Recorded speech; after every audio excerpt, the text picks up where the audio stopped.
사도 바울은 예수를 믿기 전에 누군가가 그의 명함을 얻을 수 있었다면 아마 예수 그리스도를 자신의 구주로 믿기 전의 바울의 명함에는 당대 최고의 대학 졸업, 박사학위 논문, 가말레일이라고 하는 당대 가장 뛰어난 철학 교수의 지도하에서 어떻게 학위를 받았고, 그는 현재 히브리 무슨 대학의 종교학 교수였고, 또 바리새인들 속에 있는 어떤 직책을 가지고 있었고, 또 몇 살 때 로마 시민권을 취득했고, 또 자기 집안이 얼마나 괜찮은 사람인가를 암시하는 자기 부친의 직업 혹은 지위가 분명히 써져 있었을 것입니다.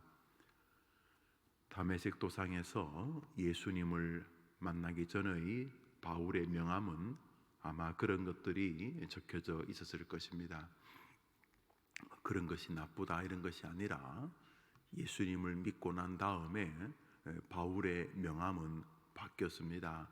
한 줄, 그것이 뭐냐면 그리스도 예수의 사도 혹은 그리스도 예수의 종이라는 문안입니다.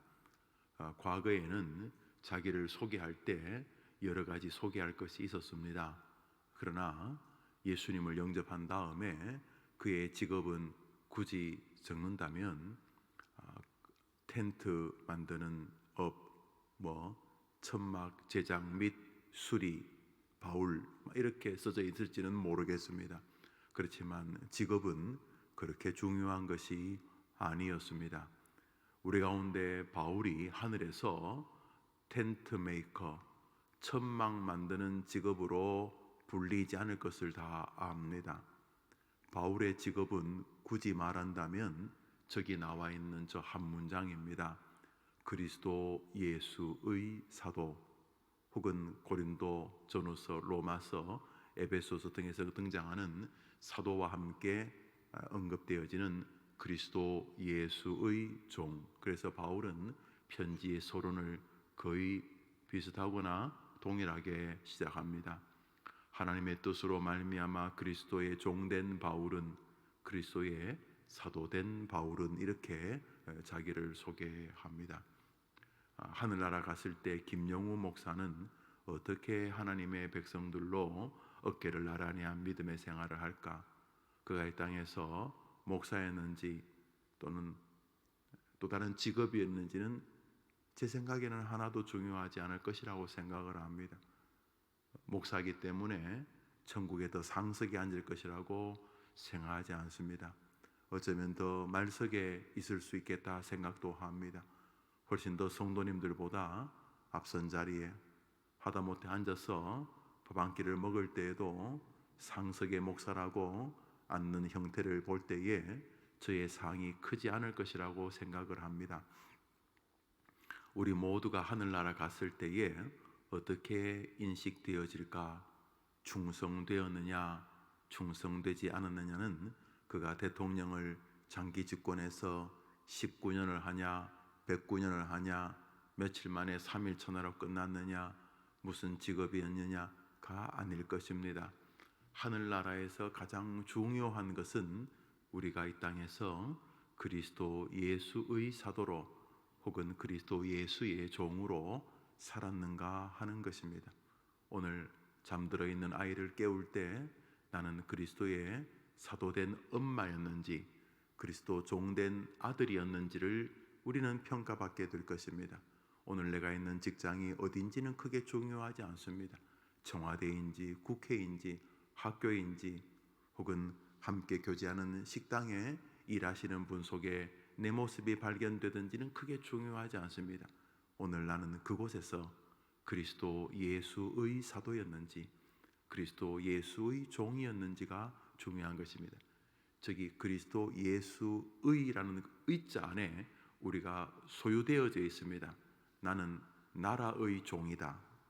나는 이 학교의 최후 보루다.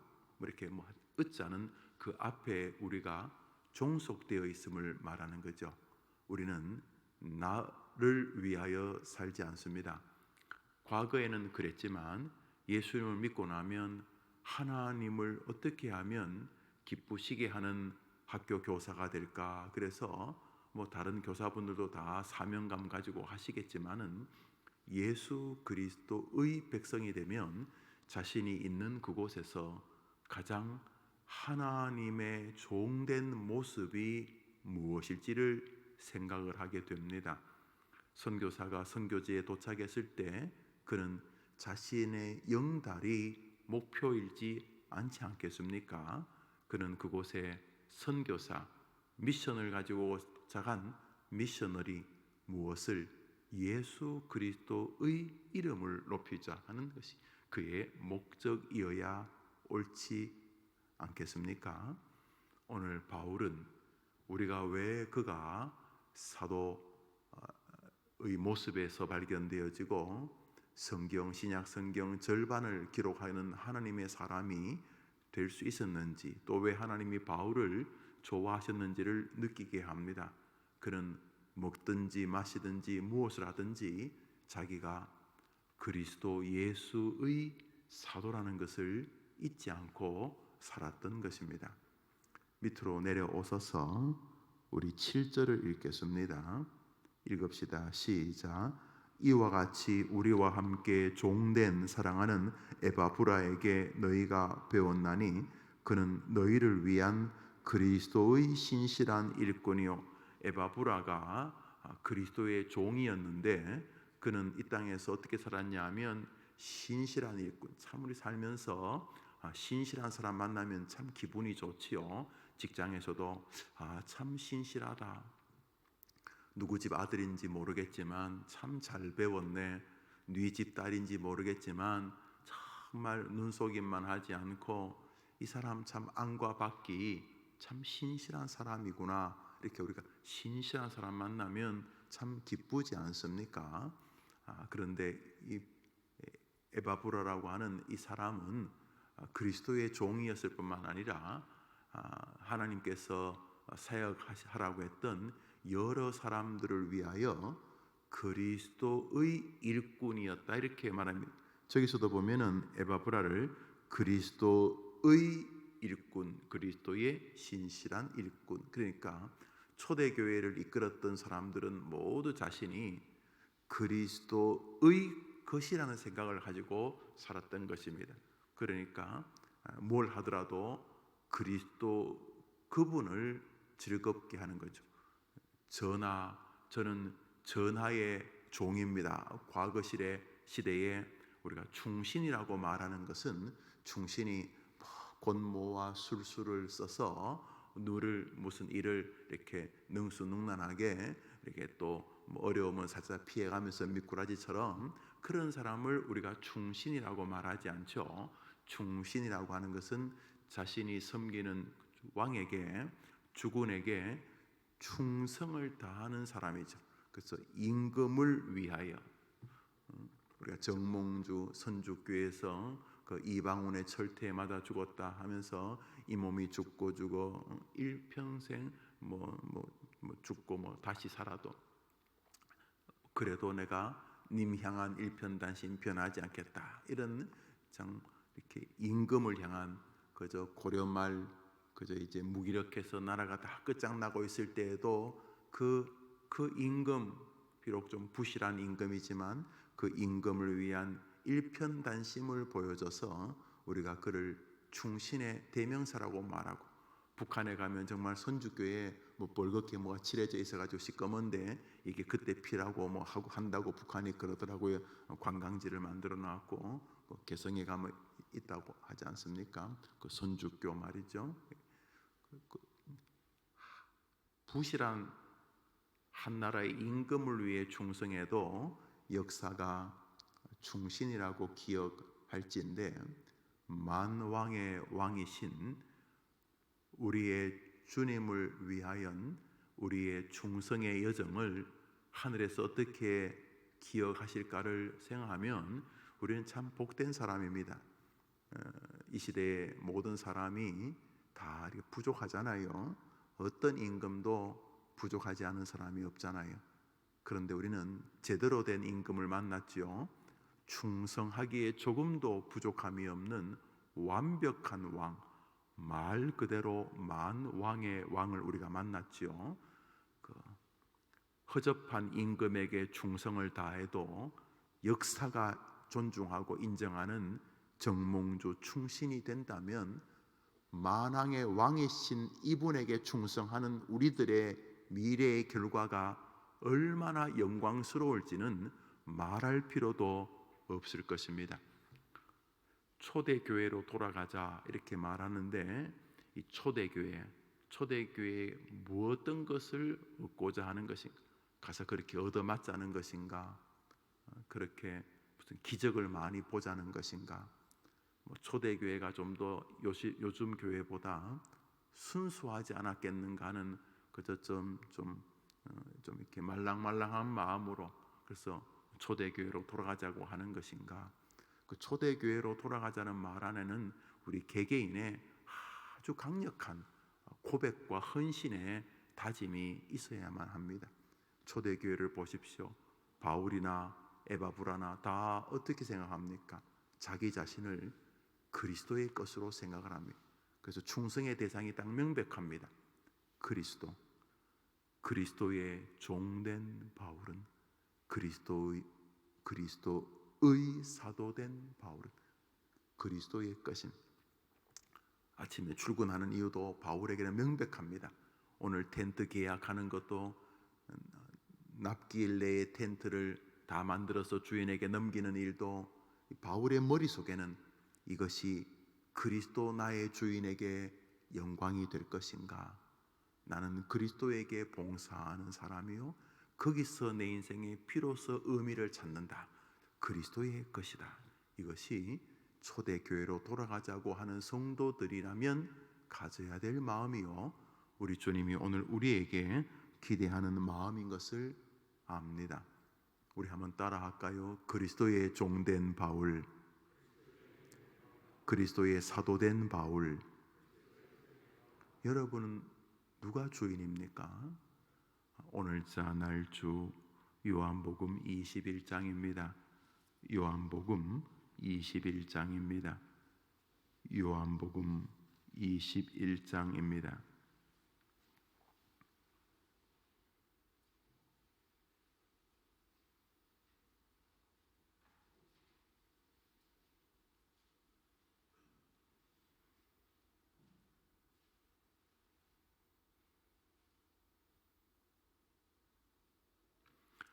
(17절을) 한 절 읽겠습니다. 요한복음 21장 17절. 주님이 3번 질문하시고 3번 지시하신 말씀이죠. 우리 기독교의 아주 유명한 말씀입니다. 우리 17절 읽읍시다. 시작. 3번째 이르시되 요한의 아들 시몬아 내가 나를 사랑하느냐 하시니 주께서 3번째 내가 나를 사랑하느냐 하심으로 베드로가 근심하여 이르되 주님 모든 것을 아시오매 내가 주님을 사랑하는 줄을 주님께서 아시나이다. 예수께서 이르시되 내 양을 먹이라. 예수 그리스도의 죽으심 이후에 베드로를 비롯한 제자들의 삶은 원위치가 되어 버렸습니다. 아이고 나는 고기 잡으러 갈란다 그러고 3년 전 사람 낚는 어부 되게 했는데 다시 고기 잡는 어부로 돌아간 것이지요. 아마도 이해됩니다. 희망이 사라진 것이죠. 뭐 살아 있어야 예수님이 살아 있어야 영의정을 하든 좌의정을 할 거 아닙니까? 그런데 예수님이 평소에 죽는다 이런 식으로 자꾸 말해서 그냥 하는 소린 줄 알았는데 우리가 조금만 힘들면 힘들어 죽겠다 이런 말 하잖아요. 그러니까 그냥 수식어인 줄 알았는데 정말 끌려가더니 하는데 십자가 박히더니 죽어버렸어요. 아니 예수님이 살아 있어야지 뭐 어디 변방에 가서 뭐 이스라엘이라고 하나 세워서 뭘 하든지 아니면 그 가끔 보이는 초능력 가지고 무슨 새 세계를 만들든지 할 건데 아니 갑자기 죽어버리니까 이게 닭 쫓던 게 지붕 쳐다보는 격이라고 할까요?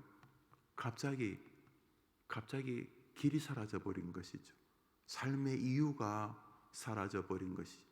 서울대학을 열심히 향해서 공부하고 있는데 나라에서 서울대학을 없애버렸어요. 없애든지 아니면 프랑스처럼 모든 대학을 다 서울대학으로 바꿔버렸어요. 서울 1대학, 서울 2대학 그래갖고 우리나라가 대학이 만 300개 있다면 서울 300대학 그래가지고 이거 뭐 다 흐트러 놨다 칩시다. 갑자기 목표가 없어져 버렸어요. 목표가 축구 국가대표가 꿈인데 우리나라는 올해부터 축구 국가대표를 뽑지 않습니다. 뭐 대통령이 뭐 그런 곤란인지 모르겠습니다. 아무튼 꿈이 그 자리가 없어져 버렸어요. 그 자리가 베드로를 비롯한 제 아들이 이해됩니다. 아니 뭐 살아 있어야지 뭐가 내가 하든 남이 하든 살아 있어야지 되는데 예수님이 죽어버린 거예요. 그래서 베드로가 기가 막혀가지고 이거 뭐지? 그러고는 그는 말합니다. 나는 고기 잡으러 갈란다.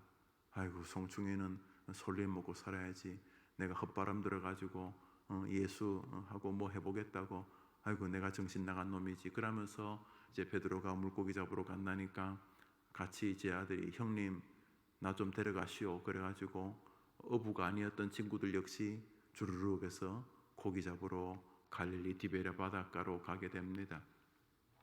그 갈릴리 바다에서 밤새도록 고기 잡는데 아무것도 못 잡지요. 해가 뜰 때쯤 새벽녘에 그 으스름한 곳에 그 해변가에 주님이 있었습니다. 갈릴리 가보시면 굉장히 넓은 호수입니다. 바다라고 할 만합니다. 왜냐하면 그 모래 사막 중앙에 그렇게 담수, 민물 호수가 있으니 참 놀랍지요. 그래서 아마 고기가 해변가 근방에 있었는지 거기서 고기를 잡는 제 아들에게 예수님이 많이 좀 잡았느냐? 그래. 뭐 동네 어르신이 그런 줄 알고 아이고 없네요. 그랬더니 그러면 배 오른편에 한번 그물을 던져봐라. 이렇게 거역하기 어려운 권위가 그의 말에 실려 있었던 것 같습니다. 그래서 던졌더니 그물이 찢어질 만큼 고기가 잡힙니다. 그때 요한으로 추정됩니다. 사랑하시는 제자란 별명을 가졌던 제자가 주님 같다 이렇게 말하자 베드로가 고개를 들어 앞에 서 계신 분을 보고 급히 물에 뛰어들어 이제 예수님께로 나옵니다. 죽은 줄 알았는데 예수님이 자기 앞에 서 계신 것입니다. 그리고 묻습니다. 베드로, 요한의 아들 시몬 베드로야, 너가 나를 사랑하느냐? 이렇게 묻습니다. 너무 놀랐습니다.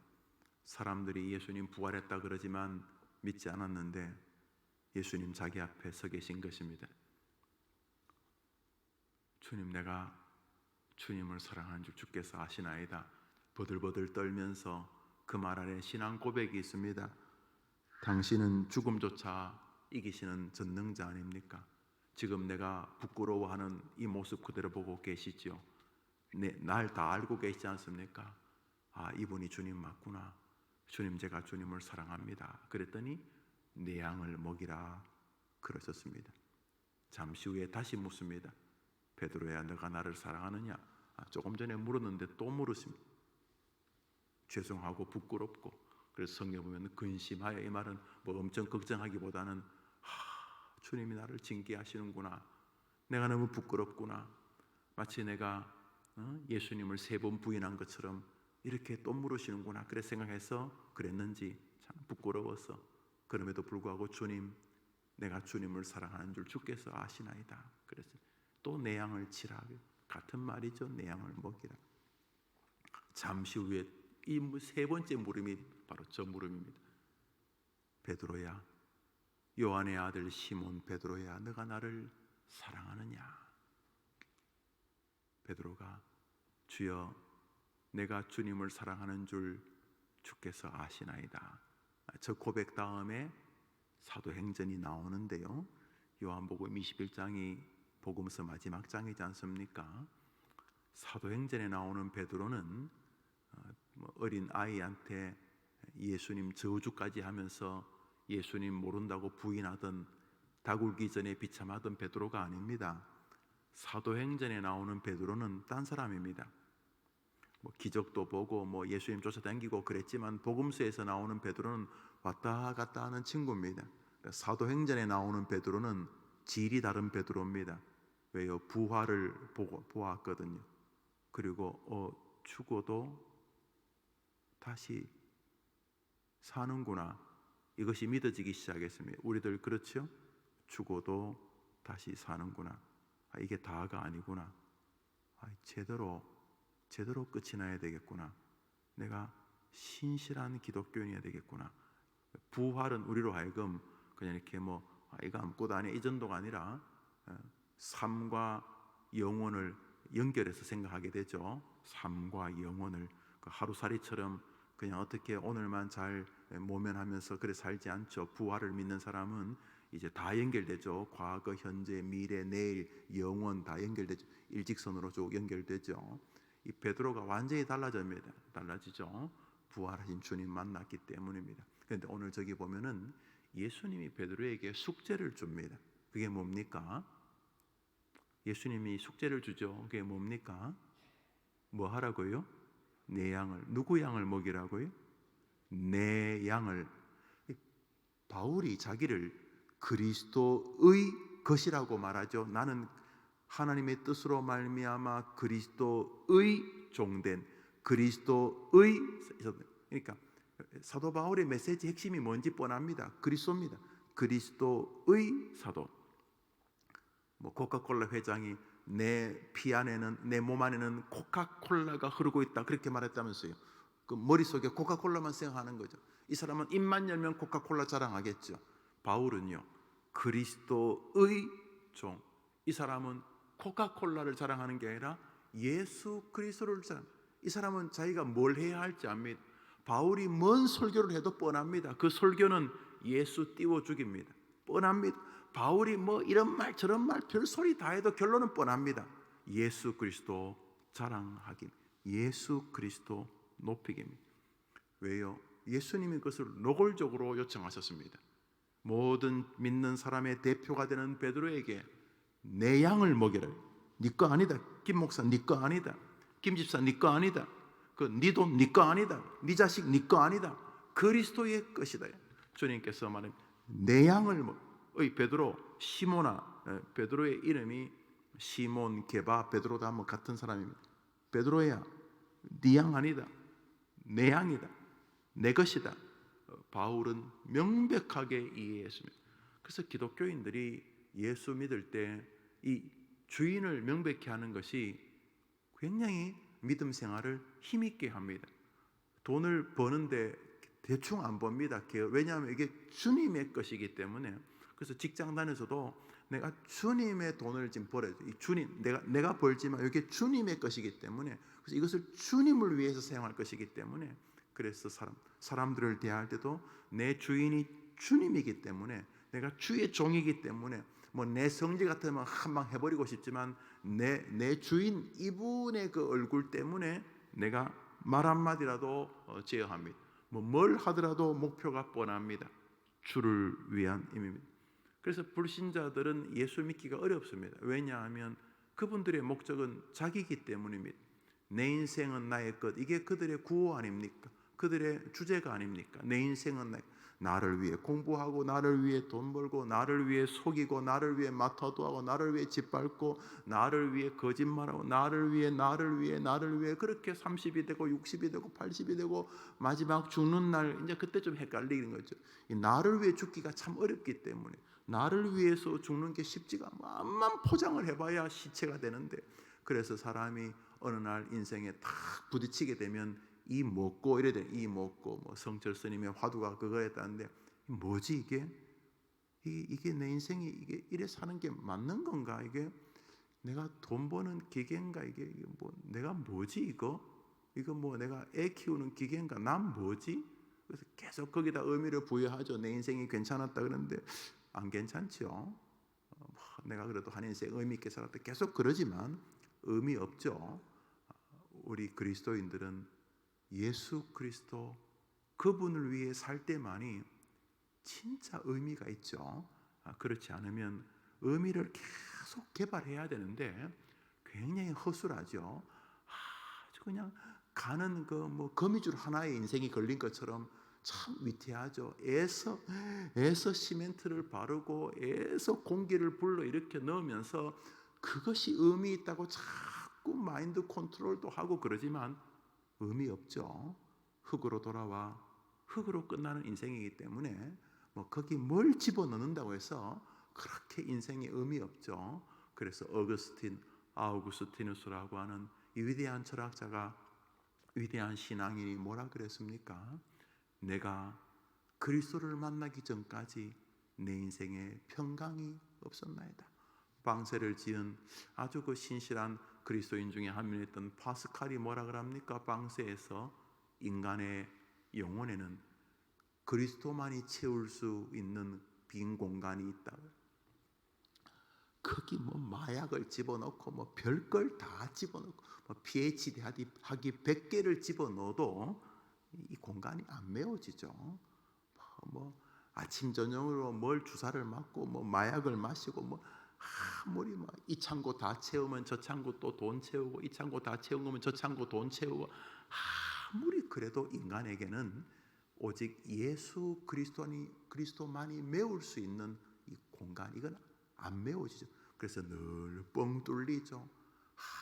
아무리 스스로 또는 남에게 내가 안 그렇다고 해도 인간은 뻥 뚫린 존재죠. 뻥 뚫린. 오직 그리스도만이 메우는 거죠. 이 위대한 철학자 바울이 뭐라고 합니까? 내가 그리스도를 알고 나서 다른 것들은 그리스도의 이 영광에 비함, 이 그리스도의 가치에 비함, 이 그리스도가 주는 힘과 위로와 용기와 평강과 내 삶의 목표를 부추기는 힘에 비하면 다른 것들은 똥이다, 배설물이다, 이렇게 말하는 거죠. 그래서 그리스도인들은 예수를 위해 사는 것이 정말 괴로운 게 아니고 이것이 오늘을 제일 보람있게 하는 것이죠. 우리가 예수를 위해 살 때 주님이 우리에게 동력자를 보내주시죠. 바로 보혜사 성령님이시죠. 보혜사 성령님이 땅에 오신 이유가 무엇입니까? 예수 그리스도에 대하여 증거하기 위해서. 보혜사 하나님, 우리 성령님조차 이 땅에 자신의 삶의 목적을 딱 정하셨습니다. 예수 띄워주기, 예수 높여주기, 예수 믿는 사람들이 예수를 위해 사는 일을 지원해주기, 그것이 성령님이 하시는 일이죠. 그래서 오늘 하루 공부하실 때, 가르칠 때, 일할 때, 돈 벌 때, 병원에서 투병할 때 우리 모두에게 주님은 명백한 훌륭한 삶을 사는 길을 주셨죠. 오늘 예수 그리스도를 위하여 사는 것입니다. 오늘 엄마와 시간을 보냅니까? 오늘 딸하고 시간을 보냅니까? 오늘 동료와 동기들과 시간을 보냅니까? 오늘 홀로 많은 준비의 시간을 보냅니까? 무엇을 먹든지 마시든지 무엇을 하든지 주님의 영광을 위하여 하는 여러분 되기를 축복합니다. 우리 오늘자 날주 레위기 한 장을 보고 마칩시다. 오늘자 날주 레위기 3장입니다. 레위기 3장입니다. 1절을 한 절 읽겠습니다. 오늘자 날주 레위기 3장입니다. 주님, 이 아이를 주님의 영광에 써주시옵소서. 그러면 부모님의 자녀 교육은 좀 참아지기도 하고, 왜냐하면 우리가 왕의 아이를 맡았으니까 주님, 이 아이를 주님의 영광을 위해 사용하시옵소서. 그러면 좀 용기도 생기고 좀 기다려지기도 하고 그렇습니다. 오늘도 우리가 바울 흉내내는 거 좋죠. 카피하는 거 참 좋아요. 주님을 그대로 닮은 것이 신앙 아닙니까? 레위기 3장 1절 읽읍시다. 시작. 사람이 만일 화목제의 제물을 예물로 드리되 소로 드리려면 수컷이나 암컷이나 흠없는 것으로 여호와 앞에 드릴지니. 아니죠. 그들은 제물을 성소에 가지고 왔죠. 그러니까 성전에 예배하는 예배당에 가져왔죠. 제물을. 뭐 가끔 말합니다만 하나님이 하늘에서 손을 뻗어가지고 소를 이렇게 들고 가셨겠습니까? 아니면 천사들이 갑자기 막 제사할 때 한 100명 정도 와가지고 천사가 제물을 들고 하늘로 갔겠습니까?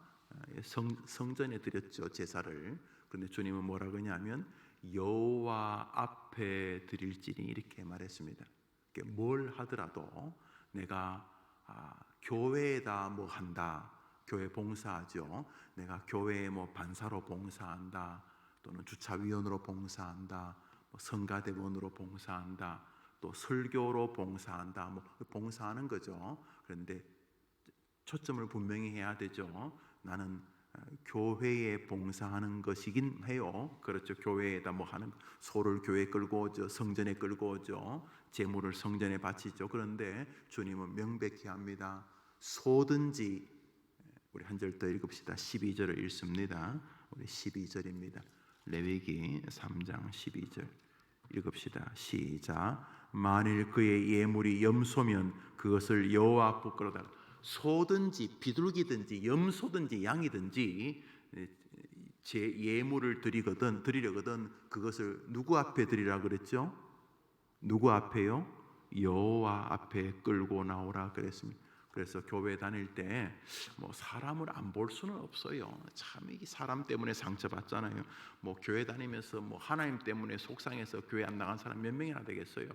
그냥 괜히 그 목사 때문에, 목사가 무슨 뭐 부잣집만 신방하는 것 같고 뭐 그래 느꼈어.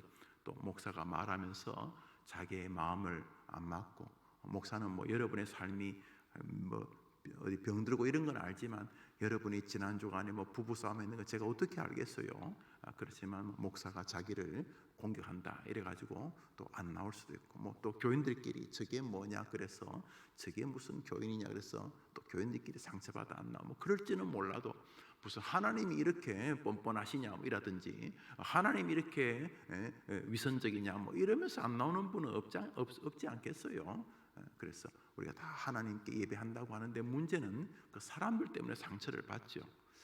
뭐 받는 것이 아쉽지만 또 현실이죠. 그러나 중요한 것은 좀 뭐 받더라도 사람들이 뭐 그렇다 손 치더라도 오늘 성경을 가만히 보시면 우리는 그리스도의 것이고, 우리는 그리스도의 사도고, 우리는 그리스도의 종이고, 우리가 사는 이유도 이분을 높이기 위한 것이고, 뿐만 아니라 제사를 드릴 때도 우리가 이렇게 제사를 드릴 때, 예배를 드릴 때 사람들을 보고 하는 것 있죠. 필요하죠. 부분 내가 나가야지 위로를 받으실 텐데, 그러면서 이렇게 뭐 서로에게 격려하는 면이 있어요. 그렇죠. 목사도 이렇게 성도들이 새벽에 나오시고 또 예배당에 많이 나오시면 우선 뭐 감사하고 힘이 날 수 있겠죠. 그렇죠. 그것은 두 번째고, 우리는 누구 앞에 나와 예배합니까?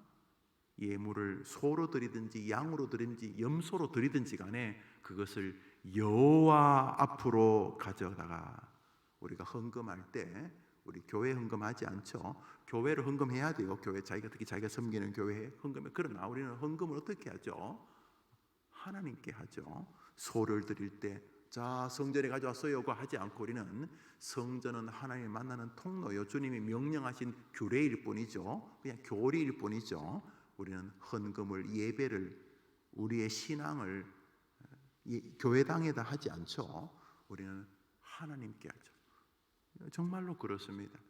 헌금할 때 지난 한 달 동안 도우신 은혜가 너무 감사하고 우리 헌금하죠. 하나님께 하죠. 새벽에도 이렇게 헌금하시잖아요.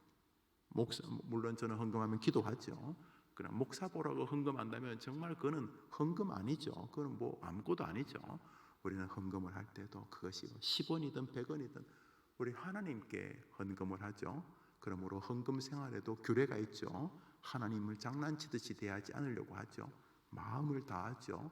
하나님께 가지고 나올 것이며, 소든지 염소든지 하나님 앞에 드릴 것이며, 성경은 명백히 합니다. 당신이 주인이라는 것, 나 여호와가, 나 예수가 주인이다. 놀랍게도 이 종 속에 우리의 평강이 있습니다. 우리는 이렇게 주님께 이렇게 종속될 때 자유가 있습니다. 그래서 찬송이 말하죠. 주의 사랑의 줄로 나를 굳게 잡아 매소서, 꽁꽁 날 좀 묶으라는 거죠. 나를 꽁꽁.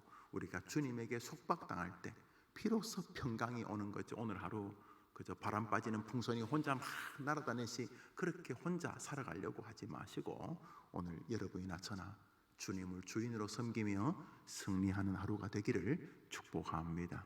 한번 따라할까요? 그리스도의 종된 바울은, 그리스도의 사도된 바울은, 마지막 할 거예요. 그리스도의 종된 나는, 그리스도의 사도된 나는, 오늘 하루 여러분의 삶이 그렇게 흘러가게 되기를 바랍니다.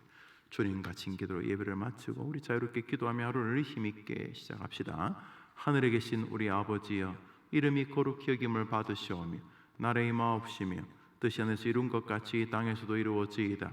오늘날 우리에게 일용할 양식을 주옵시고 우리가 우리에게 죄 지은 자를 사하여 준 것 같이 우리 죄를 사하여 주옵시고 우리를 시험에 들게 하지 마옵시고 다만 악에서 구하옵소서. 대개 나라와 권세와 영광이 아버지께 영원히 있사옵나이다. 아멘. 다 같이 기도합시다.